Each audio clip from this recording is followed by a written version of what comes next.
Hey guys, welcome back to another edition with Sophos Your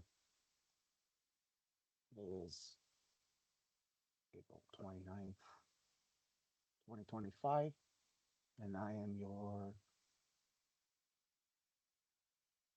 trainer and cloud architect.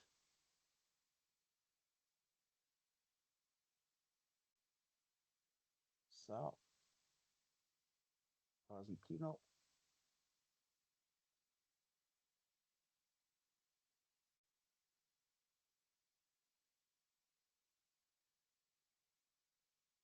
And again, in this edition, I'm going to be talking about firewalls and next generation firewalls, not just firewalls in general, but next generation firewalls. Um, and in this particular case, we're going to be talking about the product Sophos, and again, what Sophos is and who they are, and uh, talk about what firewalls are in this agenda here.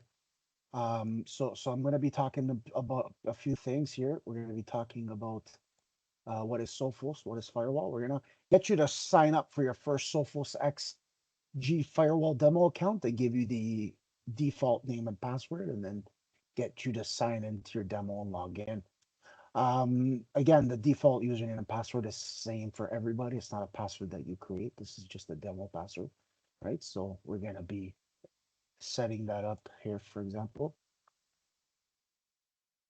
all right, together, and I'll show you how that works within a virtual machine. So again, we're going to do this inside a virtual machine. So our next generation firewall um, for Sophos is going to be installed in a server machine or Windows 10 or 11. It doesn't matter what you want to do, Windows 10 VM or Windows 11 VM, as long as it works.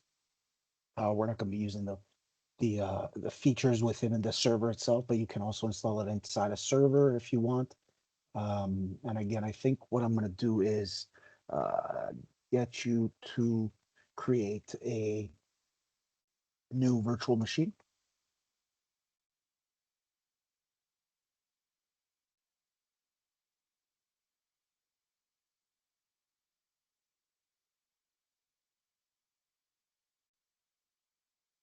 Virtual machine with, all right. And again, there's other videos on how to do that. I'm not going to show you how to do that. We'll create one quickly with the eligible. I'm not going to show you where to download that. You can download that and do that in old videos. I just want to quickly explain what this is. And again, I will be creating more videos as it progresses. So this is just a introduction. So I want you to be aware when we are creating a virtual machine, the virtual machine will be created uh, for you already, right? For the firewall virtual machine. But what I'm going to do is we're gonna create a virtual machine to install the firewall VMware settings and do all the network configuration virtually. So what we're going to do is we are going to um, create a Windows 10, 11, or server 2019, 2022, and install the iOS, the software iOS for Windows operating system of your choice, right? And then once we do that, um, so we're going to create Windows 10 or 11 or Server 2019. Again, Microsoft Windows Server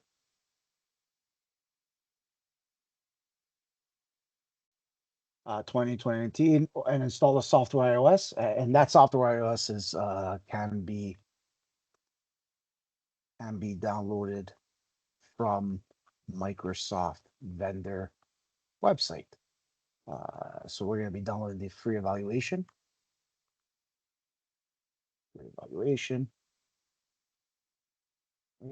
right? For Windows operating system of your choice. I've already done this, so I'm going to skip this step because again, this is just an introduction. I want this to become just an introduction. Um, Please feel free to watch other videos where I do that in my other videos. And again, this is what I want you to do. Also as an assignment, just to kind of get you guys create your own virtual machine first, and then within here we're going to dump our demo software for Sophos Firewall. In this case, we're going to be using the XG. And then we're going to also sign up for a first Sophos XG firewall. Okay, and then once you've downloaded that, once you've downloaded that, we are going to install the Windows server or Windows OS on that virtual machine, right? And then once we've signed in, you're going to create a local administrator account and give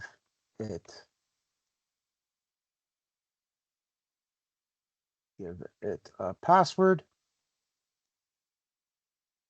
Right. So once you're logged in, once you're logged in, right, we're going to sign up for that first off. We're going to open up, if you don't have Google Chrome, if you don't, and this is actually a nice step to add. I know we're going to download it using the available software. We can also, if you are using server if you're using a Windows operating system,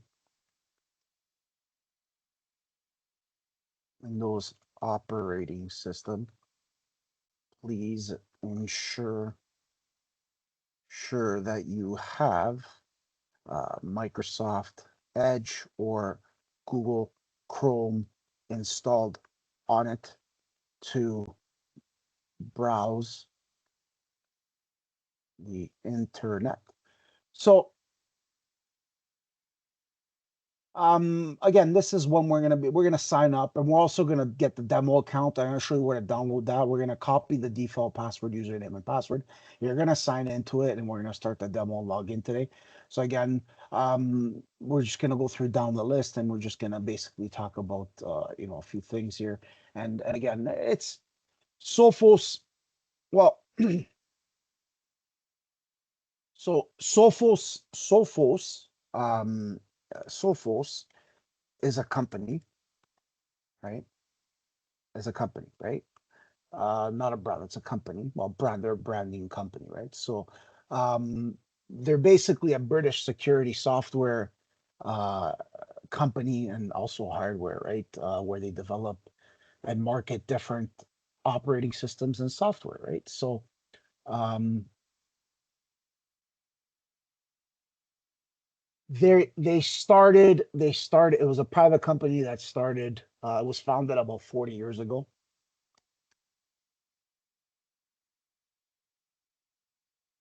right? In London, England.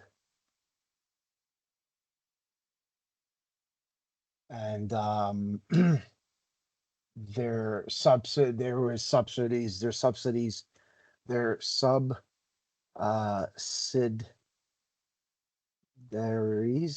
were SecureWorks, right?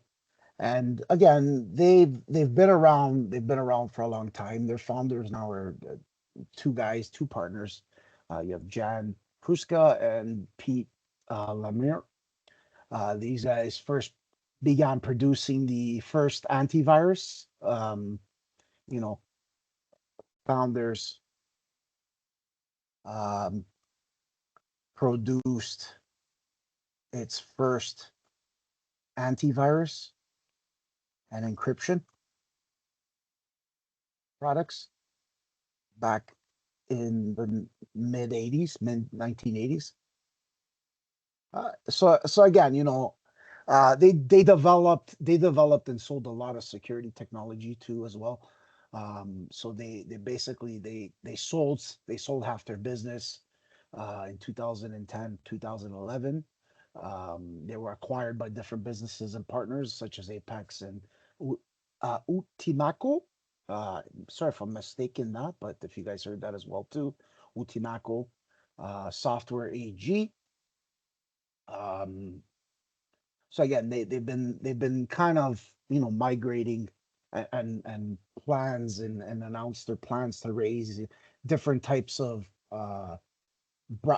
revenue and operating income brackets and net income brackets over the next 15 to 20 years, right? So they've released the reports, and again they acquired a lot of different partnerships.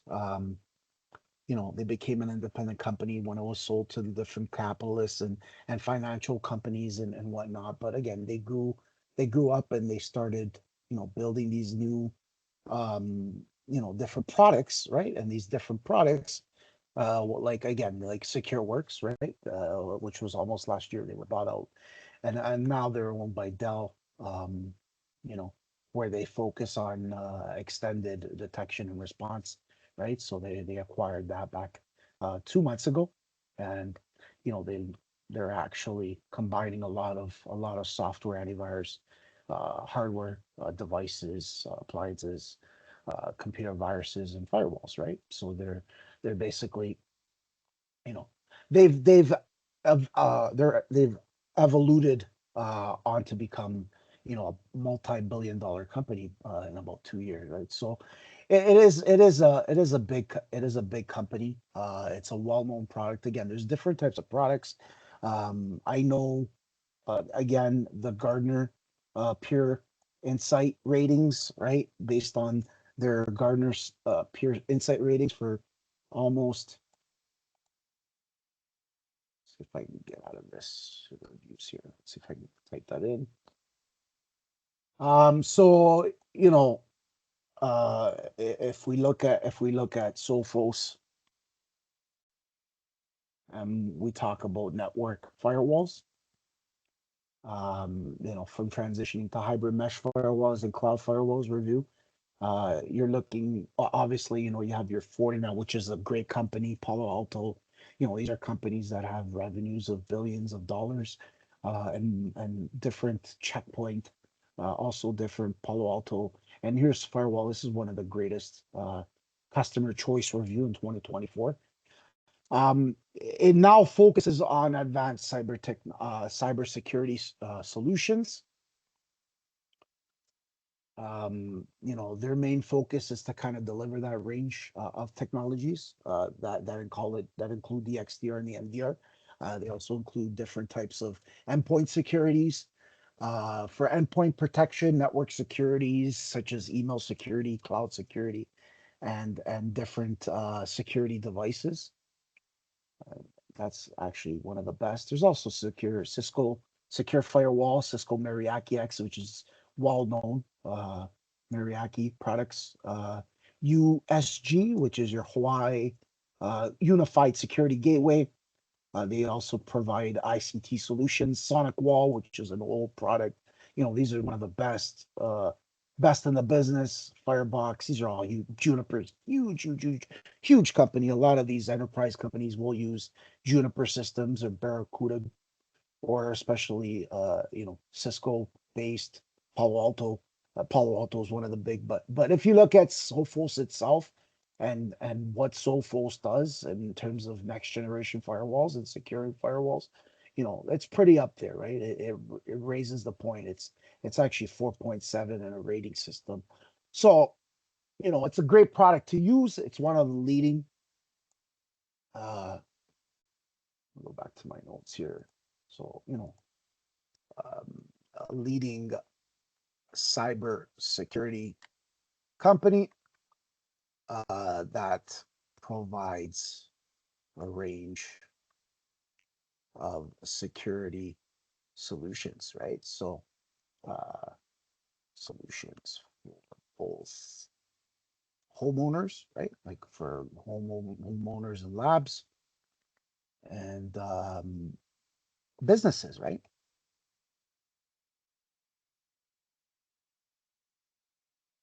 They are like, okay, again, they offer a lot when it comes to, um, they offer a lot, right? So what they offer is,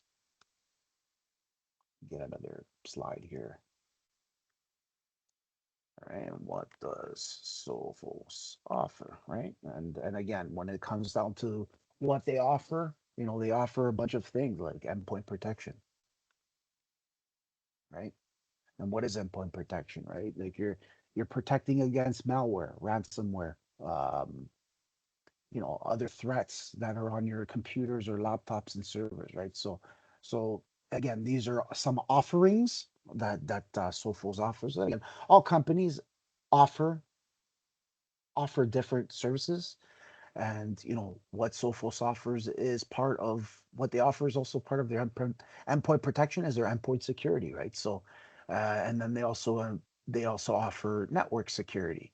So like for example, the firewall offers network security, so that it secures networks by protecting your company by threats that are coming from the internet itself, right? So they also offer email security, right? So for email protection, uh, helps protect against phishing attacks and other whole email-borne threats, right? So in terms of what they offer is cloud security as well too. So Sophos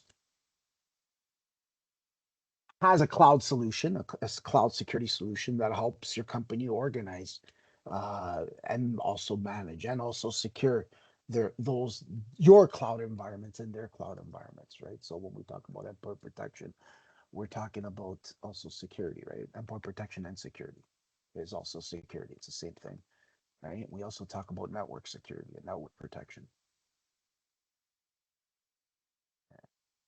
Protection, right?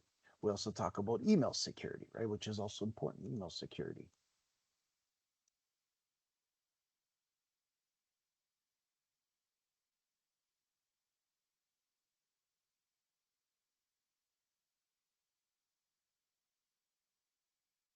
We talk about cloud security. And these are things that I've also talked about, right?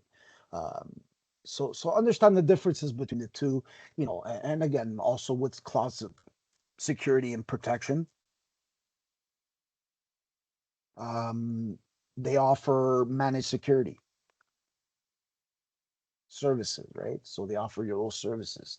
And when they talk about services, like you have your MDR, like we talked about, IR, which is your incident response, right? So know what the difference is between MDR. I want to talk about MDR and IDR, which is also important. MDR is also known as managed detection and response, right? And then when we talk about IR, which is incident response, incident response, right? And both provide, again, both providing these both provide 24 by 7 threat monitoring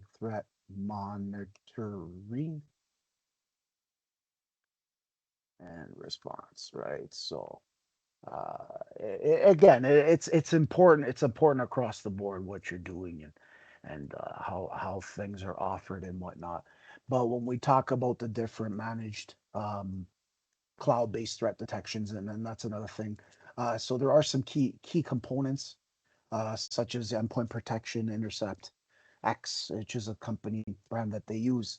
They also use Sophos Firewall and their XG brand of firewalls, right? So they also offer different free tools such as Hitman Pro, which is a free malware removal tool. So they talk about different, and again, these are all contracted out, and basically these are basically used in small to medium businesses, enterprises, and again, it emphasizes that synchronized security approach, right? So it also offers these, but we also offer and I think that's a great point to talk about. It offers, but also emphasizes, call it a synchronized security approach, right? So it's important to note that and to understand how that works, right? So like it can share threat intelligence with each other, especially to improve response times, right? So you know it does a lot when it comes to mobile also as well too, which is mobile device management, MDM solution for iOS, Android, and Windows encrypt Windows devices, right? So it's good to know the differences between that, right? The bottom line, again, Sophos is a great all around small business to mid business, especially if you want to protect. Um, and value your managed business, right? So that approach also works for, but there's also again other companies too. They have its weaknesses. Again, we're not going to talk about that. We don't want to talk bad about the company, but again, the company is got its strengths. Like it's now strong, A driven protection and offers anti ransomware and it's synchronized security between all your endpoints and emails and firewall. It's cloud native, very easy to manage. I think they call it Sophos Central, right? So again, there's that balance, that great balance between the protection and also the price, right? If you're going to be spending, right? So again, there's other companies. When we talk about, you know, like Microsoft Defender, CrowdStrike, which is also um, a session, a video. I have a video on CrowdStrike on how to create that. If you want to look at that, it's in my YouTube channel. We also talk about Bitdefender and the different the competitive prices that it has, and CrowdStrike. We talk about we show you how to create an account and how to use it and how to install the agent. We also talk about there's also Semantic, which again suits legacy uh, environments, right? But and it's ease of use, so it's also good to understand um, how that is. And obviously, there's Splunk and Sentinel One, Endpoint Security. These are different companies, but again, I prefer the Sophos. Again, it's one of my topics. In the future, I can talk about other ones, depending on the company and what the company's best use practices, like Palo Alto, like I said, and Juniper and Cisco. These are products that are highly recommended. But again, based on what the Gardener says, I went with the first choice. And again, Sophos is a great defeat cybersecurity company that provides these range of solutions, right? So again, to each its own, but I do love this product. This product is great, great product, um, and it does its job, right? So um, and again, when we talk about MDR and IR, again, these are two concepts in cybersecurity, right? In cybersecurity, right? So, if your system is, for example, if your system is like for with MDR, we could say like if your system is breached, for example, let's say at 2 a.m. in the morning, an MDR, which is a third party managed detect and response service that provides that 24/7 threat monitoring detection and response. Uh, in combination of the technology that you guys are using and a physical human being, not AI, obviously trained, but human being. You have that provider that can detect it in real time. Then that person or whatever AI solution can investigate the activity and then take action like isolating the device or isolating the affected file, often even noticing the breach itself, right? So it is a good. MDR is again a third party cybersecurity, and I want to talk about that as well too. Third party um, cyber security service that offers 24/7 support, right? Monitor, detection, and response, right? So it offers that continuous endpoints for your networks, for your environments, like in cloud and whatnot, and it detects those analytics, threat intelligence. It does everything that it needs to do. Um, it also includes the SOC services, like your security operation SOC, which is also another good, and we call that security operations center services, right? So imagine, like I said before, we're talking about the breach that's happening, let's say at 1 a.m. or 2 a.m. or 2 p.m. and or whatever in the morning, and everybody's at home and not working, and the systems are running, and there is a system breach at 2 a.m. So that MDR provider can detect it in real time and investigate the activity, which can take that action or take whatever's happening and then action it, like actually isolating the affected device that's been breached, or often even before notice the breach itself, right? And then kind of alert the company or the person in charge or the department that's in charge, right? We also talk about what IR, incident response, is, right? And we talked about um you know the two differences, because you will hear these terms a lot, right? And as cloud architects, it's good to know we're not really security architects, but we can act, in charge of, if we need to, and talk about it, and provide consulting when we need to do it. Again, when we talk about the incident response, it's basically like, in layman's term, um, what it is. Uh, it's just basically a process. It's a process, right? It's not really like MDR. It's a service. It's a process, right? And this process um, identifies, mitigates, manages, whatever cybersecurity. It's a process, right? So whatever whatever cybersecurity incident that happens, it knows right away and manages it and mitigates that incident. And this type of process, it'll find data breaches, ransomware attacks. It will find data breaches and attacks, ransomware, right? And our threats. Let's say breaches, threats, or attacks, right? Sorry, guys, about my typing. I'm in a bad situation here. Um, Awkward situation. Let me give me 1 second while I fix myself here. And I got and as security architects and as cybersecurity architects, we need to know what the NIST framework is, because knowing what the NIST framework is important in terms of its key phases, right? And preparation, like, we need to know preparation, right? Preparation.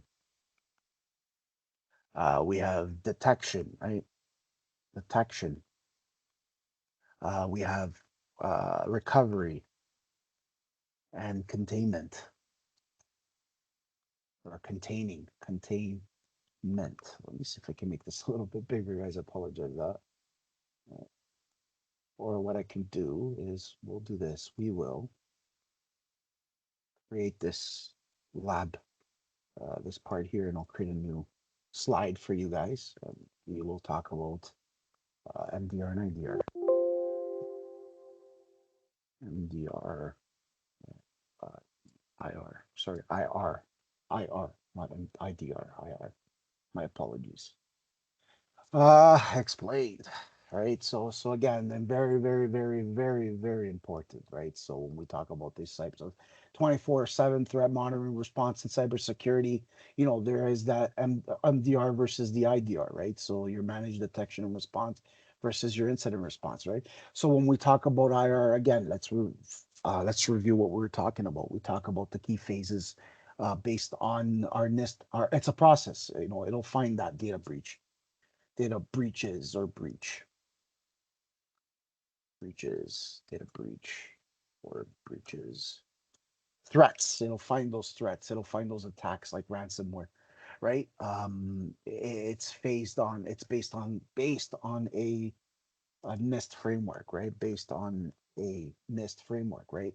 So as we talk about that, um, you know, we talk about preparation. We talk about, you know, establishing a plan, um, you know, establishing a team, like a preparation for an incident response plan for a team, and basically what tools you're going to be using, right? So tools as well too, tools, uh, team, right? And IR plan, right? Because that is important when we're planning. So, you know, knowing all this is important, right? You know? And again, when we talk about NIST framework, we also talk about detection, like identifying, right? We talk about identify, and that's what that means, right? It's more identifying and evaluating those threats, right? So, you know, knowing how to analyze it or analyze detection and you know, detection and analytics or analyze, let's say analytics, analytics, right? So we are able to identify and evaluate those threats, right? When we talk about based on the NIST framework, well, in incident response, we also talk about containment, you know, removing like we call it eradication or removal, right? Removal, eradicate, removal, removal, like eradicating, eradicating, right? Containment. So basically, we are in the middle of isolating threats, removing them, and restoring them, right? So and that's what that means. So we contain it, we isolate it, threat, right? We eradicate, we remove them, right? That's what eradicate means. So removing the threat, right? And then we restore the operations, not the threat, but you're restoring the operations, right? So when we talk about containment, we talk about restoring operations and not threats. Restoring operations, right? Uh that is important, right? So also very, very, very important again. So when we talk about the NIST framework, you know, there's one more topic that I want to talk about as well is post or incident activity, right? The actual post incident, like what happened post to, right? So incident, post to the incident, and its activity, right? Right. So what can we learn? What can we learn? Um, and then how can we review the lessons learned, and how do we update defenses? And again, this is also, you know, based on the NIST framework, you know, so we need to understand, like, so incident response, um again, it's that process that we talk about. It'll find that data breach or breaches or threats, and then basically, and it'll find that those attacks on ransomware, right? And what that does is it'll identify that, and then it'll manage that. So again, by process, we talk about, when we talk about process, right, we talk about identifying it, right? The incident response, right? Then we talk about managing it. How are we going to manage it? Right. And then we also talk about how do we mitigate? Like how is it mitigated? How, and lastly, how is incident response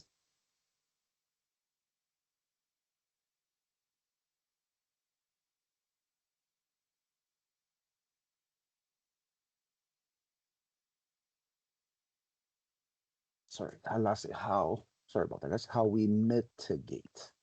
Maybe I'm spelling that incorrectly, but let me make sure that I have your mitigated. How we mitigate a response, right? And an incident response, an incident response,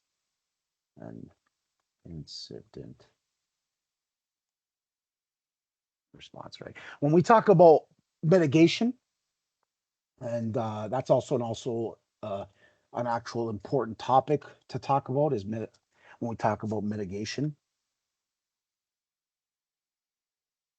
right? In a cyber security um, environment, right? So, um, right, we talk about um, actions, right? We call it actions, right? So actions we would take to limit the damage that was caused by a security incident that occurred, and thus preventing it from spreading or just getting worse, right? So think of it as stopping a fire. You don't just detect the fire, you want to put it out. You contain the air, you stop it from, you stop, you, you grab your fire extinguisher, you pull the pin out, you stand, you brace, you aim. And similar to this, mitigating a cyber incident, it's you don't detect the fire. You try to put it out, you contain the area, and you stop it from spreading, right? You put a rag over it, right? Instead of pouring water, which spreads it, you put a rag over it, that rag or fire resistant rag. And that fire resistant rag would stop spreading it into the other rooms, especially if it was contained in a small environment, right? But the larger the environment is, the more isolation, um, the more action that's gonna have that's gonna be contained within that isolation, right? So the different actions, again, you can stop. Our goal for mitigation is also, stop the attack, right,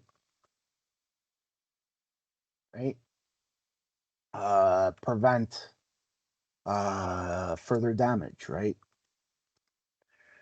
We also need to preserve, right, evidence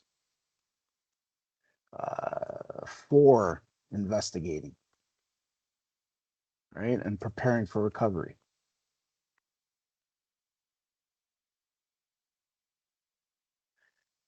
You know, example. I'm gonna make that into a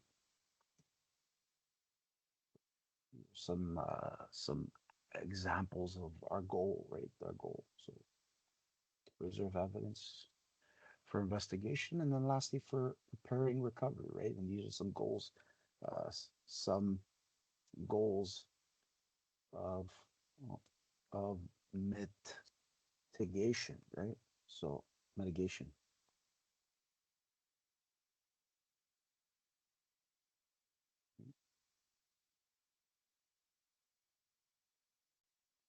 So you know, again, we have, so it's again similar to a fire. You think of it as just stopping a fire. An example of that would be, you don't just detect the fire, you need to try to put it out, obviously, as we move along, and then we need to contain the area and stop it from spreading, right, to other rooms. So there's different types of actions when we talk about the different actions. um you know we talk about malware infection, right? Examples would be malware, infection, ransom,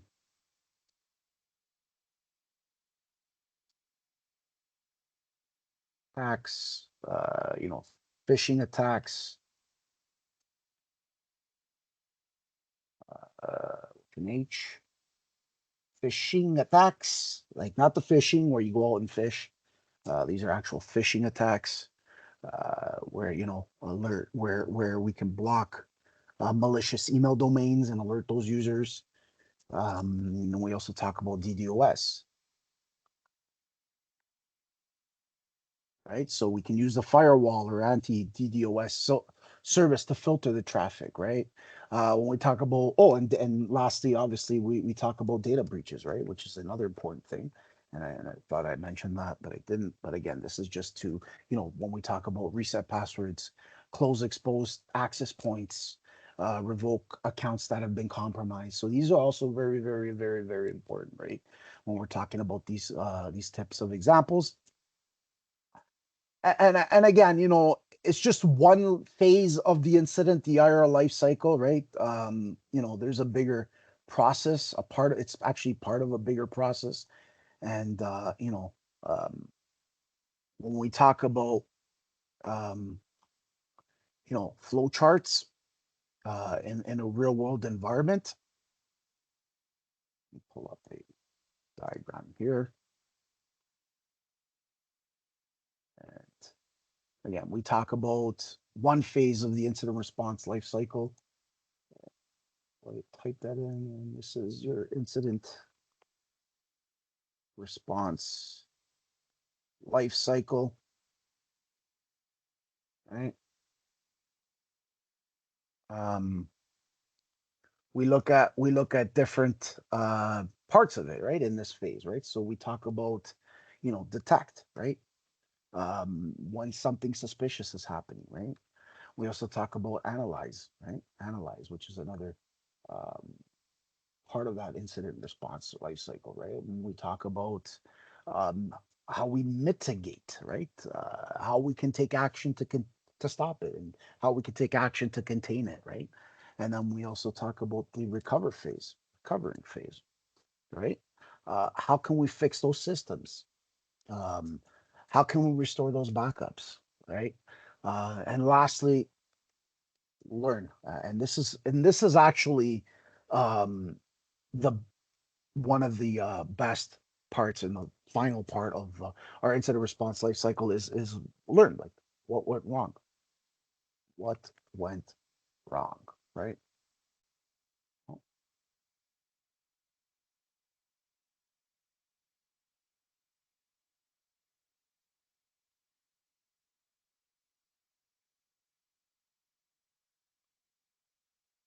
What went wrong, right? And how can we improve, right?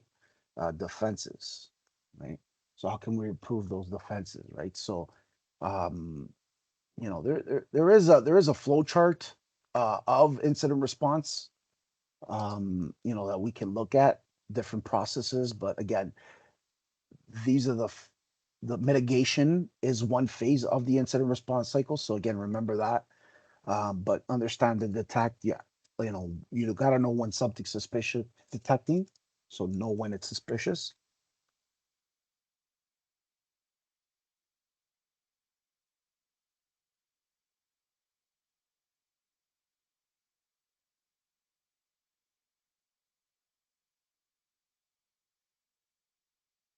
right? And then we talk about analyze, right? And then analyze, we understand what it is, right?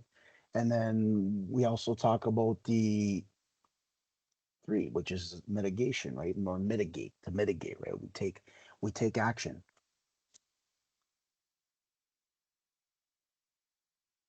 right? We take action to stop it or contain, right? Which is a good word that we used. Then we talk about recover, right? So again, these are the different types. So understand that these are very important for your day-to-day um, routines when we talk about incident response, right? And this is three, right? And then four, and then five. right? And when we talk about, and again, lastly, when we talk about, well, we talked about learn first, but in no particular order, right? Which is where I'm going with this. No particular order. We're just saying these are the orders of the life cycle, and starting at the top and making your way down. We need to understand what it is. We need to analyze it. We need to take action to stop it or contain it, which is mitigating it. We need to recover, and recover is um, we need to, fix the system or systems, right? And or restore, or just restore them for backups, right?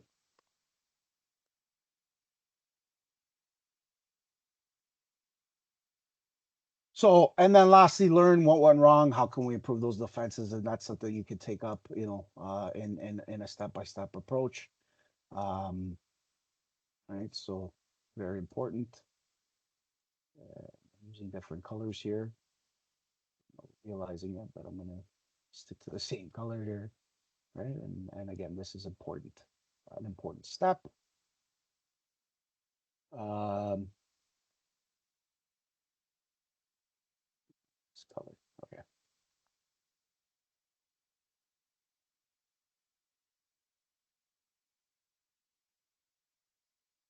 So,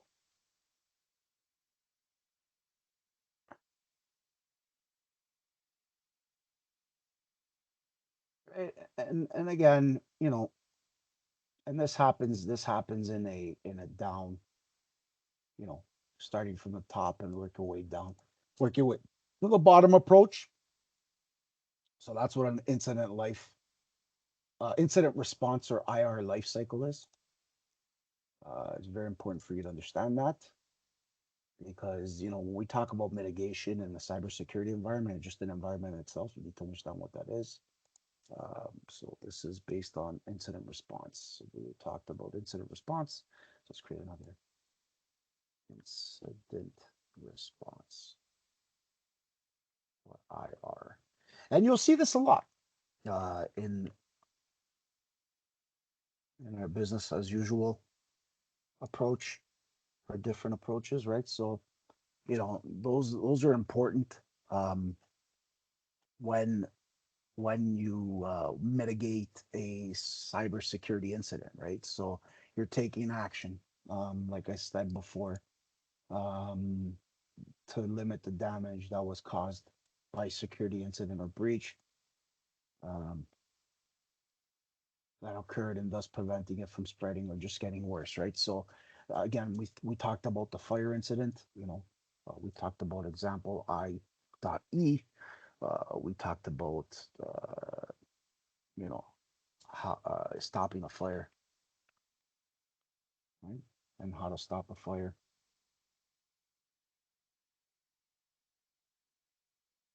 Right, and then we talked about its different examples. We gave some examples of mitigation. We talked about the malware infections. We talked about ransomware attacks. You know, these are some sort of goal, and then we also talked about some goals of mitigation, and how to stop, prevent, and preserve and prepare, which is important. And the different types of actions. Like we also talked about DDoS attack, right? So the use of the firewall and anti-DDoS service, right? So that we can filter traffic, incoming and outgoing traffic. So yeah, like this is just a little bit of an example of when we talk about what Sophos is, and we also talk about MDR and IDR, the differences and how it's used and what it offers, right? So Sophos is a great product. I've always loved Sophos, one of my go-to. Again, um, there's many more examples, like for IR2, like you just discovered access to a database that's been unauthorized, right? So you have your cybersecurity team or your incident response team that investigates the unauthorized access, and then blocks the attacker, restores backups and submits reports for auditing and learning, right? All for educational. So, Sophos is a great product. There's different types of, the relationships, different types of things that it does, and what the hardware appliances do and what the software does. So between the on-premises and the cloud environment. So each to each its own. When we also talk about MDR and IDR, we also talk about MDR includes IR capabilities as well. So think of it as just think of your MDR, which is a great point too. When we talk about MDR and IR, and its relationship between MDR and IR. Yeah, MDR is your managed detection and response, and IR is incident response. You talk about capabilities, right? What comes to mind? You think about it, right? Think of an MDR outsource, right? As an outsourcing, sorry. So think of MDR as outsourcing your IR and detection functions to service. That's special and specializes in that, right? So sometimes you'll have organizations without an in-house SOC, all right?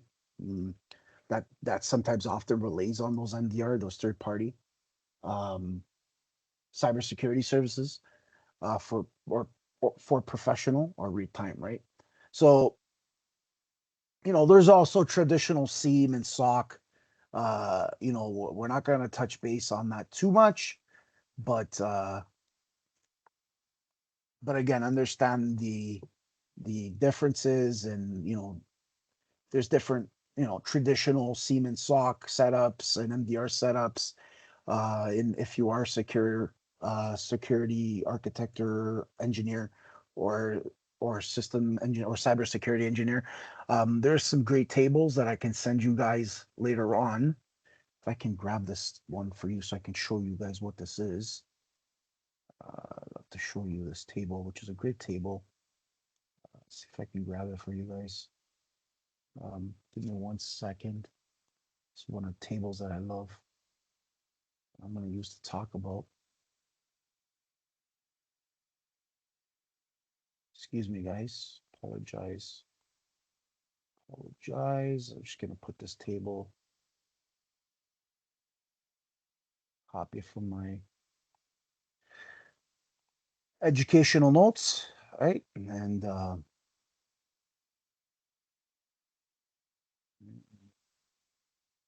here, and hopefully this will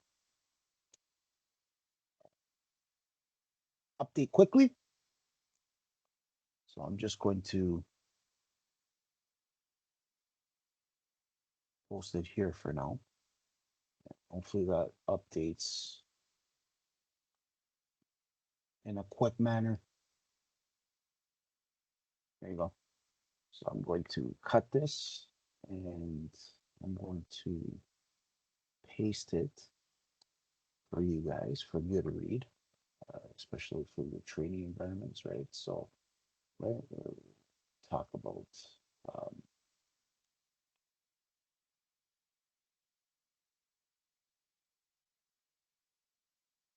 comparisons, right? So this is sort of this right here is a table, comparison table. We'll call this a comparison table. Comparison table between MDR and SIEM or SOC operations.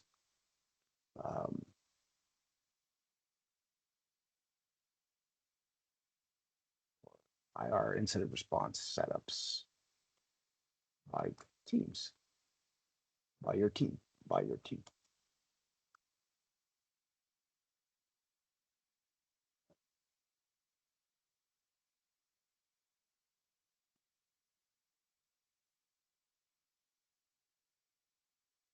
All right, so when you look at this comparison table, you look at the different. See if I can zoom in for you guys here. All right, you look at the different features on the left column.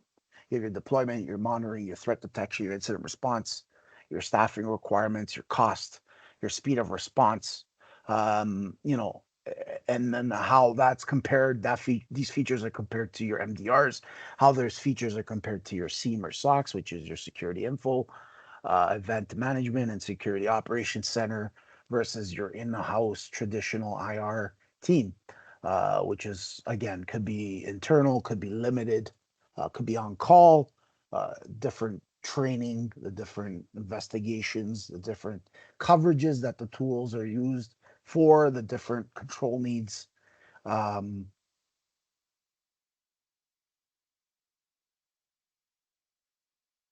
right. And again, if we look at it, we look at deployment.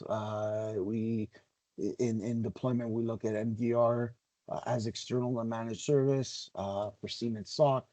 We look at it as just a internal SOC or on-premises cloud tool based, and we look at in-house, which is sort of your internal team that deals with the IRT, or your internal IR team, which is your in-house employees or employers that are dealing with these specific types of deployment features. When we look at the monitoring, we look for MDR. We have a 24-hour real-time support, which is your third party, what we talked about. And again, Siemens SOC, it all depends on, for monitoring, it all depends on, the staffing that's included and how many hours we allocate to the staff to monitor that, right? And then we also have our internal, and again, this is all limited to work, right? Our internal work team, our IR team in-house, it's all limited to work hours or just on call, right? And again, how much staff we have versus how many hours we're providing to that, right? And another feature, again, we'll go down, we don't have to go down through the whole thing, but again, we talk about threat detection and cost, right? Like, what does this cost, and what's our annual subscription or monthly subscription for MDR? What are our SIEM and SOC costs, right? Are they upfront? Are they high? Are they low? Do we need engineers? Do we need analysts? Do we need tuning? What is there going to be ongoing labor? What are the salary and training? Like, what salaries are we going to provide to this team? Like, what training are we going to give to this team, right? So, you know, how fast can we respond to it? Like, how it depends on obviously our experiences, right? And our resources, and how we can manage and not escalate, but how we can, you know, research, right? These things and talk about it in a documentation, right? And how scalable and what's best for, right? So I'm gonna post a PDF doc for you guys. Um, you know, this will like, again, I'll send you guys a PDF on that. Just remind me. I've downloaded the PDF, and again, or editable PowerPoint for you guys to look at, right? So I'll send that over to you guys in the YouTube channel.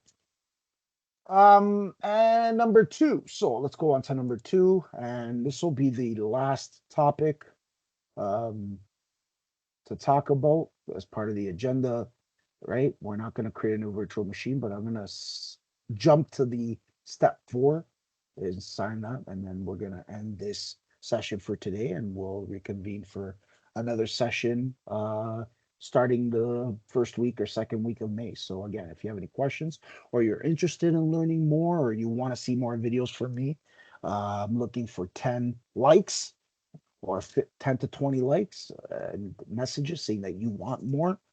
And I will uh, implement and train part 2 in the next couple of weeks, right? So if I get 10 to 15 likes or subscribers, again, I'll do it. Um, or if you guys want to learn something extra, please let me know. Again, this is a great topic to talk about. Like, I do a lot of hands-on training, especially when it comes down to firewalls and what firewalls are, and we can the use of both the WAF and your NG firewalls, right? Because you can use both. Your next generation firewalls, it'll give you that enterprise grade protection, right? Where we would use, again, in a both situation, right? Where we would use WAF as our backup, right? where we would specify protection for our web applications, right? Like it's a layered approach, right? Um, when we talk about, and again, we talk about either or, right? So firewalls are stateful. Um, firewalls, right? And users are protected by their company's firewall and going through websites through the internet, right? So your user through his or her internet browser sees that it's a default route, and different default routes. That default route will see that there's a firewall, and the firewall's NAT provider or network provides a temporary public IP address, and that'll go to the internet, and that firewall then creates a temple entry. And this is all networking stuff, but again, there's different types of firewalls and how the firewall works. But in this instance, I'm just giving you the heads up on, or just an insight of WAF and next generation firewalls, or even just both, right? In an architectural plan or design. So again, we have our firewall that creates a table entry, and for example, that user is going to the website, right? So let's say users one's going to the website, or um, Bob is, or John, or Joe, or Jerry are going to this website. And if the website is an HTTP website, then is that user Bob or Jerry or Will or John or Joe, or you know whoever that user is, right? Fictitious user is, or Bruce, or will send that SYN, right? That SYN to open that connection. But again, this is a different topic, but I'm just giving you sort of a brief play-by-play on how that works. And if I were to draw that out, um, let's see, if I were to draw that out, you know, in an environment, right, we would have our users, right? We'd have our standard users, right? And then we would have our firewall, right? Let's say, for example, and then we would have our website that's in the cloud or internet, right? And those users, and again, if these firewalls were stateful, and then those users, right? Um, these users would then use the internet through the firewall to access those websites, right? So, or access that one website, that HTTP website, right? So that'll send them a SYN to open a connection, and again, then the website will is going to respond to that user's connection, which allows to um, open that connection request, right? So the website acknowledges that there's a SYN, and then it'll open a TCP connection, and then the website will send the SYN to the user, and then to open up a connection with that user, so that there's exchange of data going back and forth between the user and the website, right? So that message that's relayed back, these arrows will say, okay, website. And then that website will say, okay, let's go back to here. And then it'll follow the path and these arrows to that. So that'll allow these users to traffic back from the website. Now, again, if the firewall keeps track of the traffic, so our firewall here, right? So which is going to be our Sophos device. Um, in an example, we'll say to the user and say, hey, go to the website, which enable the website traffic to go back to. So that firewall will keep track of this user or this user's uh, traffic, and whatever traffic is coming in, or sorry, whatever traffic is going in and whatever traffic is coming out, right? And then knows that that user, right, this user here, goes to the website, which enables the traffic to go back, right? So that firewall will keep track of it. It's a layered approach. It's a layered device approach, and it'll know what to do. And again, you can use WAF, which is your web application firewall, or you can use your NGFW, which is uh, you know your next generation firewall. So WAF, which is web application firewall.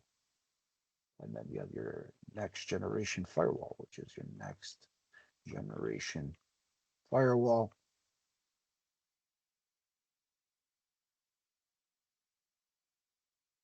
Firewall. So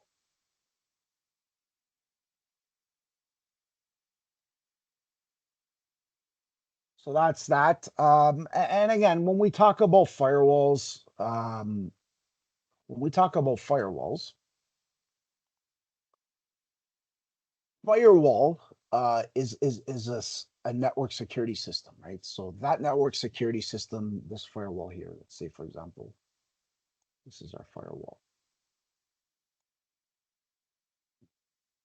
So this firewall here, again, that's just a security system, a network security system that monitors incoming, incoming and outgoing traffic, right? Incoming and outgoing traffic based on rules, the rules that you give it. So whatever rules are given, so predefined rules. Rules. It sort of acts like your gatekeeper, right? So this is sort of like it's your gatekeeper, and it filters the traffic out.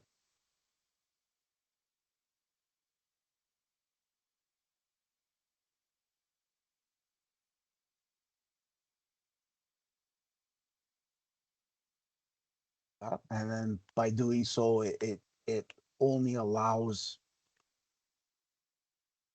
um, authorized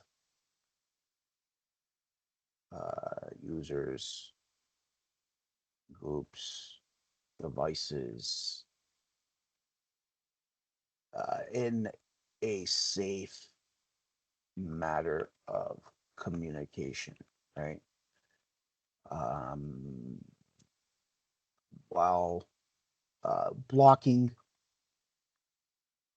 harmful and unauthorized access. So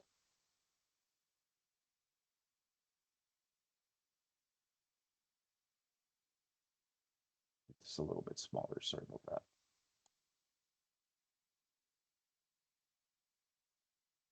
Right. So again, your firewall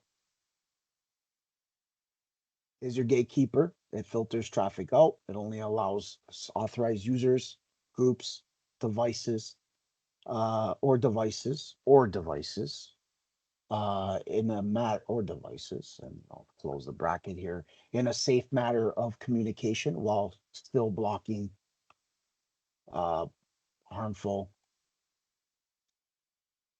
and unauthorized access, right? And that could be potential too, right? That could be a potential risk that's happening, right? It could be happening, right? So, its purpose again is just it's to protect those computers, right? And cyber attacks, right? And hacking attacks and malware attacks, right? There's different types of mechanisms, right, that it uses as well too. So, we have to understand its mechanisms because its mechanisms are also important, right? So when we talk about mechanisms, right, we talk about network traffic based rules, like IP addresses, different ports, protocols, and even data packets, right? Right?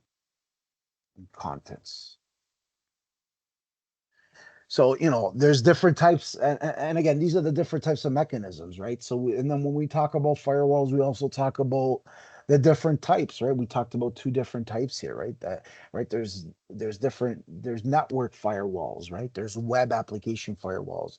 There's host-based firewalls. There's next generation firewalls. These are different hardware, software based, right? And they come in different forms, like I said, right? But what I want you guys to be aware of in an enterprise environment is to know what your WAFs are and what your NGFWs are, right?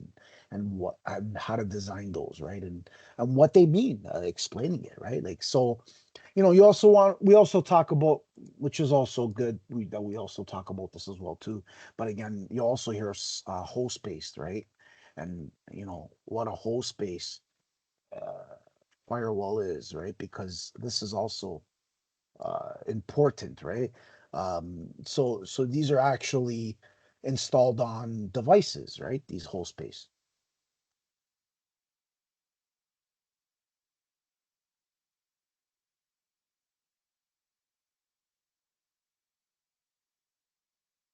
right? These are installed on devices. What kind of devices? Computers, servers, right, etc. Uh, to protect these devices from unauthorized access and different malware, right? Um, and again, then we also talked about WAF, and again, what is WAF, right? Everybody's asked, well, what's WAF? What's WAF? Okay, so again, this is all basically web apps, right? These WAF, these firewalls, they're firewall, right? They help protect um, web app web applications, right? From attacks by filter, right? So what do they filter? Um, it's a little bit bigger here. Apologize. It's a little bit bigger.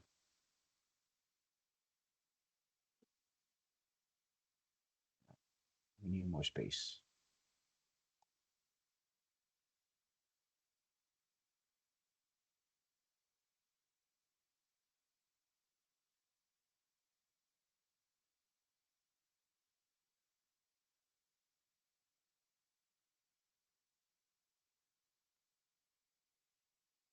All right, let's talk about WAF first, right? So we'll talk about WAF first, and then when we talk about WAF, we talk about you know which helps protects, right? So this will help the protection of that, and that's important. That's an important topic to touch base on. Um, this is one. We'll say one.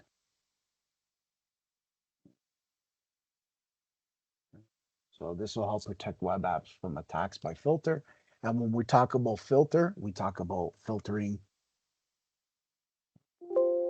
like filtering malicious requests even before it or they reach the application server, right? So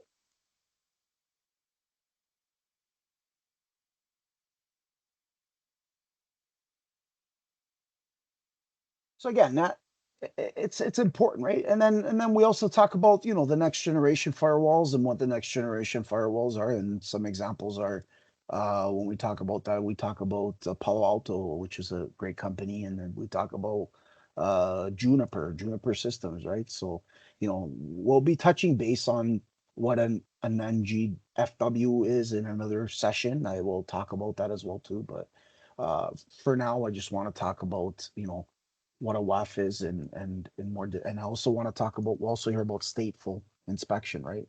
So what is a stateful inspection,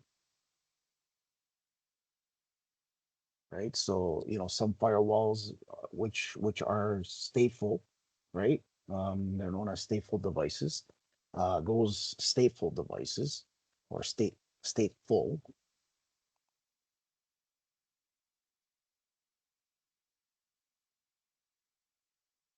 right?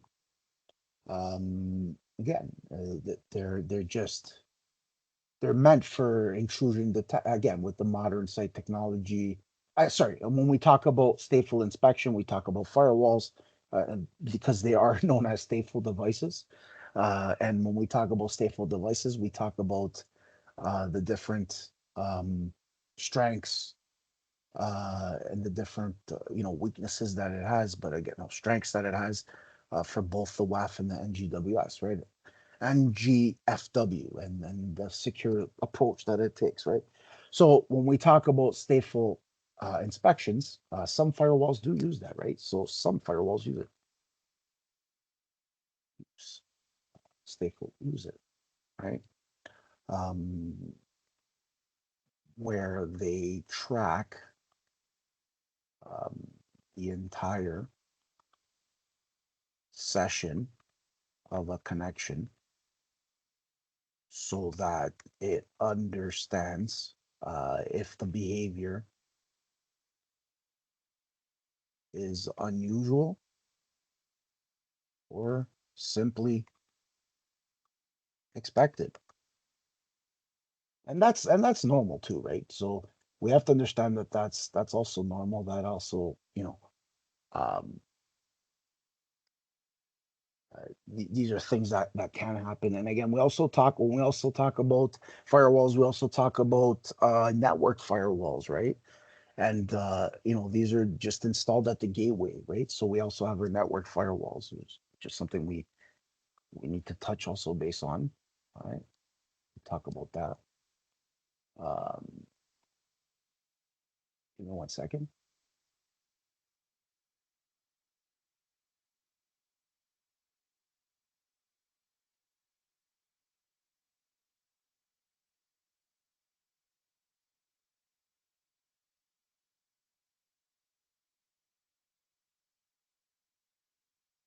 All right.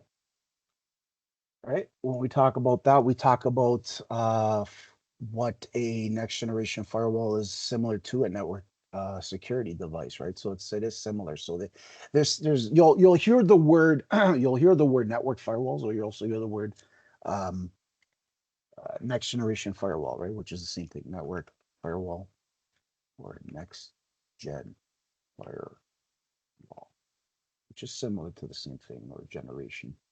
We'll make this a little bit more professional here, right?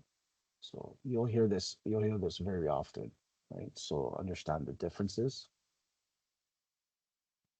Firewall, just similar. And again, that's just basic. Like when we talk about that, we talk about installing it at the gateway of the network, and then it's there to control the traffic between the network and the external world, right? So when we're looking at our picture, we have a gateway device. Let's say we have a gateway device, and this gateway device controls the traffic between the network, right? And then and the external world, right? So the external world is the internet, obviously, right? That's external to everybody else, aka internet, right? So the external world is internet. Right?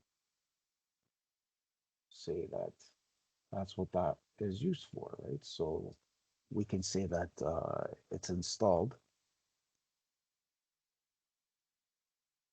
at the gateway of a network and used to control traffic between the network and outside world, aka internet. So that's that for now, guys. I'm going to stop here because we are at the 1 hour mark. I'm just going to stop here. I'm going to stop sharing for now. I want to thank you all for joining today for this lecture type. And just in my next session, I will show you how to create a demo for Sophos. I want to thank you guys again for joining and listening. If you have any questions or comments, please feel free to like and subscribe the video. Add me to my WhatsApp group. And, if you have any questions, please feel free to answer that and send them in the comments below. I want to thank you guys again and have a great day. Bye.